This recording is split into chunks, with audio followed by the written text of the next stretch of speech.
ನಮಸ್ತೆ ಎಲ್ರಿಗೂ. ನಾನಿವತ್ತು ಮೊಟ್ಟೆ ಕೋಳಿ ಸಾರು ಮಾಡ್ತಾಯಿದ್ದೀನಿ. ನಾವು ಕಾರ್ತಿಕ ಮಾಸ ಆದಮೇಲೆ ಮಾಡ್ತಾ ಇರೋವಂಥ ಸಾರು. ಈ ರೆಸಿಪಿನ ನಿಮ್ಮ ಜೊತೆಲಿ ಶೇರ್ ಮಾಡ್ಕೊತಾ ಇದ್ದೀನಿ. ಯಾರಿಗೆಲ್ಲ ಇಷ್ಟ ಆಯ್ತದೋ ಲೈಕ್ ಮಾಡಿ, ಹಾಗೆ ಕಮೆಂಟ್ ಮಾಡಿ, ಮತ್ತು ನನ್ನ ಚಾನಲ್ನ ಸಬ್ಸ್ಕ್ರೈಬ್ ಮಾಡ್ಕೊಳ್ಳಿ. ಹಾಲ್ ಅಂತ ಸೆಲೆಕ್ಟ್ ಮಾಡಿ. ಬನ್ನಿ ಹೇಗೆ ಮಾಡೋದು ಅಂತ ನೋಡೋಣ. ಚಿಕನ್ ಸಾರಿಗೆ ರುಬ್ಬೋದಕ್ಕೆ ಏನೇನು ಪದಾರ್ಥಗಳು ಹಾಕ್ಕೊಳ್ಳೋದು ಅಂತ ನೋಡೋಣ. ಇದು ಮೆಣಸು ಸ್ವಲ್ಪ ಜಾಸ್ತಿ ತೊಗೊಳ್ಳಿ. ಮೆಣಸು ಚಿಕನ್ ಸಾರಿಗೆ ಸ್ವಲ್ಪ ಜಾಸ್ತಿ ಹಾಕಿದ್ರೆ ಒಳ್ಳೆ ಟೇಸ್ಟು ಚೆನ್ನಾಗಿರುತ್ತೆ. ಸ್ವಲ್ಪ ಚಕ್ಕೆ, 4ರಿಂದ 5 ಲವಂಗ. ಇದು ನಾಟಿ ಈರುಳ್ಳಿ ಆದರೆ ಸಾರು ಒಳ್ಳೆ ಟೇಸ್ಟ್ ಕೊಡುತ್ತೆ. ಆದರೆ ಇದ್ದರೆ ಹಾಕಿ, ಇಲ್ಲ ಅಂತ ಮಾಮೂಲಿ ಈರುಳ್ಳಿನೇ ಹಾಕ್ಬೋದು. ಈರುಳ್ಳಿ ಆದಷ್ಟು ಸ್ವಲ್ಪ ಕಡಿಮೆ ಹಾಕಿ. ಈರುಳ್ಳಿ ಕಡಿಮೆ ಹಾಕೋದ್ರಿಂದ ಸಾರು ಒಳ್ಳೆ ಟೇಸ್ಟು ಇರುತ್ತೆ. ಮತ್ತು ಈರುಳ್ಳಿ ಜಾಸ್ತಿ ಆದರೆ ಸಿಹಿ ಆಗೋಗ್ಬಿಡುತ್ತೆ. ಆದ್ದರಿಂದ ಸ್ವಲ್ಪ ಈರುಳ್ಳಿನ ಕಡಿಮೆ ಹಾಕೋಬೇಕು ಆದಷ್ಟು.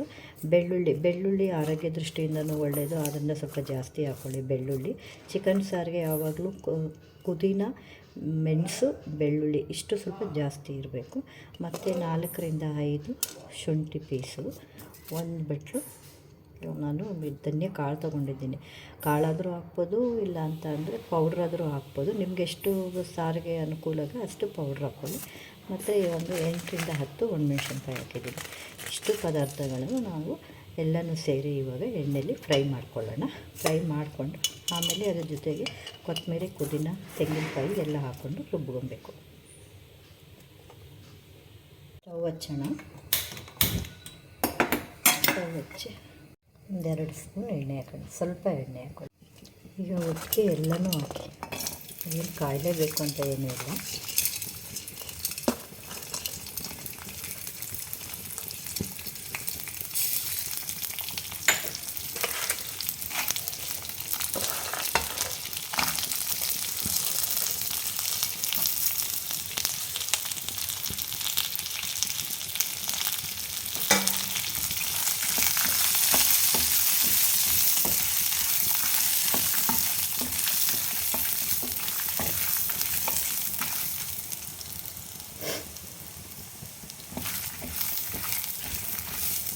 ಈಗ ಆಗಿದೆ. ಇದು ಗಮ್ಮಂತಿದೆ. ಈರುಳ್ಳಿ ಎಲ್ಲ ಬೆಂದಿರೋದ್ರಿಂದ ಗಮ್ಮಂತ ವಾಸನೆ ಬರ್ತಿದೆ.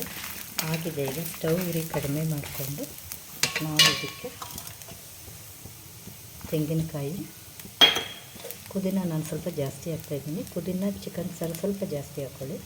ಕೊತ್ತಂಬರಿ ಸ್ವಲ್ಪ ಕಡಿಮೆನೇ ಹಾಕ್ಕೊಂಡು ಮತ್ತು ಎಲ್ಲ ಇದ್ರೊಳಗೆ ಸ್ಟವ್ ಆಫ್ ಮಾಡಿ. ಇದ್ರೊಳಗೆ ಬಿಸಿ ಆದರೆ ಸಾಕು.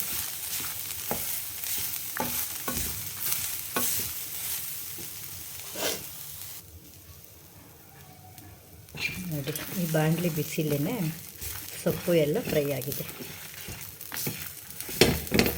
ಮತ್ತು ಅದರೊಳಗಿರೋಂಥ ಎಣ್ಣೆ ಎಲ್ಲನೂ ಎಲ್ಲ ಪದಾರ್ಥಕ್ಕೂ ಸೇರಿಕೊಳ್ಳುತ್ತೆ. ಸ್ವಲ್ಪ ಬಿಸಿ ಮಾಡುತ್ತೆ. ಬಿಸಿಲೇ ಫ್ರೈ ಆಗುತ್ತೆ ಎಲ್ಲ. ಇದೆಲ್ಲ ತಣ್ಣಗಾಗಿದೆ. ಇದನ್ನೆಲ್ಲ ನಾವು ರುಬ್ಬೋದಕ್ಕೆ ಹಾಕೋಣ.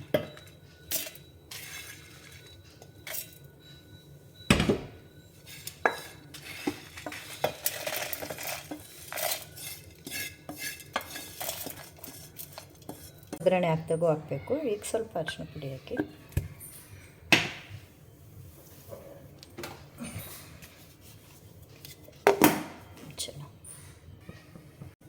ಈಗ ರುಬ್ಬಾಗಿದೆ ನೋಡಿ.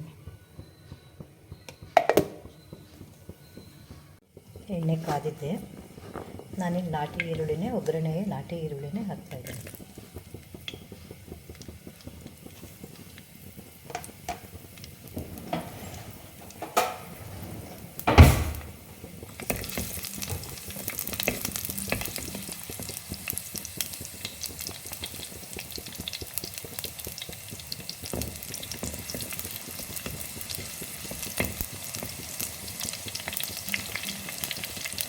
ಬೆಂದಿದೆ.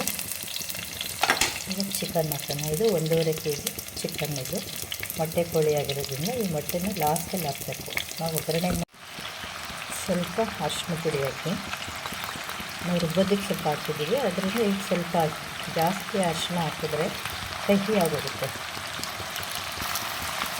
ಹಾಕಿ ಆದಷ್ಟು ಅಡುಗೆಗೆ ನೀವು ಅರಳಿಕೆ ಬಳಸಿ. ಆರೋಗ್ಯ ದೃಷ್ಟಿಯಿಂದ ಅರಳಿಕೆ ಒಳ್ಳೆಯದು.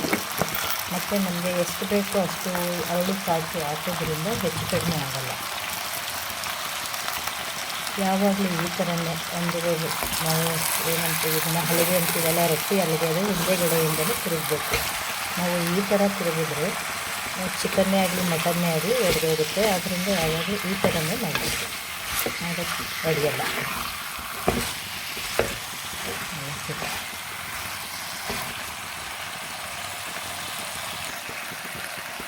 ಟೊಮೆಟೊ ಹಾಕಿ, ಸ್ವಲ್ಪ ಟೊಮೆಟೊ ಕಡಿಮೆನೇ ಹಾಕ್ಕೊಳ್ಳಿ. ಜಾಸ್ತಿ ಟೊಮೆಟೊ ಹಾಕಿದ್ರೆ ಅದು ಹುಳಿಗೆ ಚಿಕನ್ನು ರುಚಿನೇ ಹೊರಟೋಗ್ಬಿಡುತ್ತೆ. ಸ್ವಲ್ಪ ಟೊಮೆಟೊ ಹಾಕಬೇಕು, ರುಚಿಗಷ್ಟೇ ಅಂತ ಟೊಮೆಟೊ ಹಾಕೋದು. ಹಾಕಿದ್ರೂ ಆಗುತ್ತೆ, ಇಲ್ಲ ಬೇಡ ಅಂತ ಅಂದ್ರೂ ಪರವಾಗಿಲ್ಲ. ನಮಗೆ ಇಲ್ಲಿ ಮುಖ್ಯವಾಗಿ ಬೇಕಾಗಿರೋದು ಚಿಕನ್ ಸಾರು ವಾಸನೆ ಇರಬೇಕು. ನಾವು ಬೇರೆ ಪದಾರ್ಥ ಎಲ್ಲ ಜಾಸ್ತಿ ಹಾಕಿದ್ರೆ ಅದು ಚಿಕನ್ನು ವಾಸನೆ ಮುಚ್ಚೋಗ್ಬಿಡುತ್ತೆ. ಆದ್ದರಿಂದ ಯಾವುದೇ ಪದಾರ್ಥ ಅದು ಸ್ವಲ್ಪ ಕಡಿಮೆನೇ ಹಾಕೊಳ್ಳಿ. ಆರೋಗ್ಯ ದೃಷ್ಟಿಯಿಂದಲೂ ಒಳ್ಳೆಯದೇ ಆಗುತ್ತೆ. ನಾವು ಆದಷ್ಟು ಮಸಾಲೆ ಕಡಿಮೆ ತಿನ್ನೋದ್ರಿಂದ ಗ್ಯಾಸ್ಟ್ರಿಕ್ ಸಮಸ್ಯೆ ಆಗಿರುತ್ತೆ. ಉಪ್ಪು ಹಾಕಿದ್ಮೇಲೆ ಈ ಥರ ಎಲ್ಲ ಚಿಕನ್ನಲ್ಲಿರೋ ನೀರಿನಂಶ ಎಲ್ಲ ಈ ಥರ ಬರುತ್ತೆ.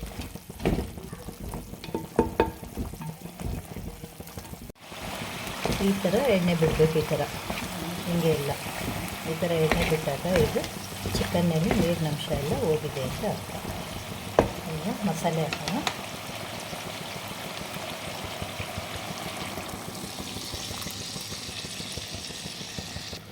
ಅದಕ್ಕೆ ನೀರು ಸೇರಿಸ್ಕೊಳ್ಳಿ. ನಿಮ್ಗೆ ಎಷ್ಟು ಸಾರು ಅಳತೆ ಬೇಕೋ ಅಷ್ಟು ನೀರು ಹಾಕಿ. ಈಗ ಸೌಟಾಕಿ ಗಟ್ಟಿಯಾಗಿದೆ.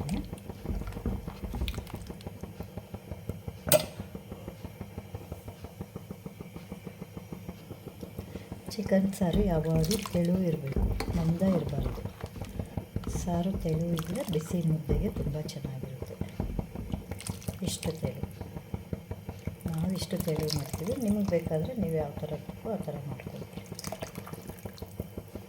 ಕುದಿಯೋಕ್ಕೆ ಬಿಡೋಣ. ಈಗ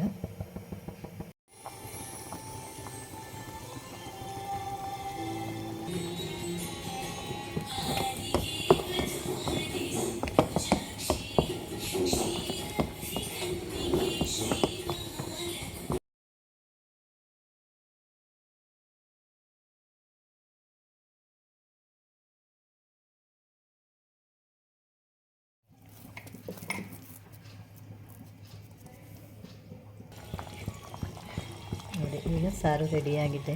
ಈ ಥರ ಎಣ್ಣೆ ಬಿಟ್ಕೊಳ್ಬೇಕು. ಮೊಟ್ಟೆ ಕೋಳಿ ಆಗಿರೋದ್ರಿಂದ ಚೆನ್ನಾಗಿ ಸಾರೆಲ್ಲ ಎಣ್ಣೆ ಬಿಟ್ಟಿದೆ. ನೋಡಿ, ಈಗ ಸಾರು ರೆಡಿಯಾಗೈತಿದ್ದು.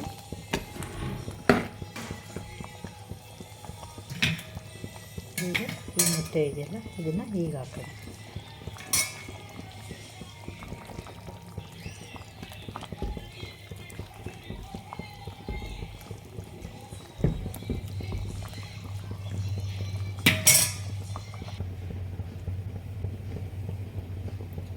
ಸಾರು ಈ ಹದದಲ್ಲಿ ಸಾರಿರಬೇಕು.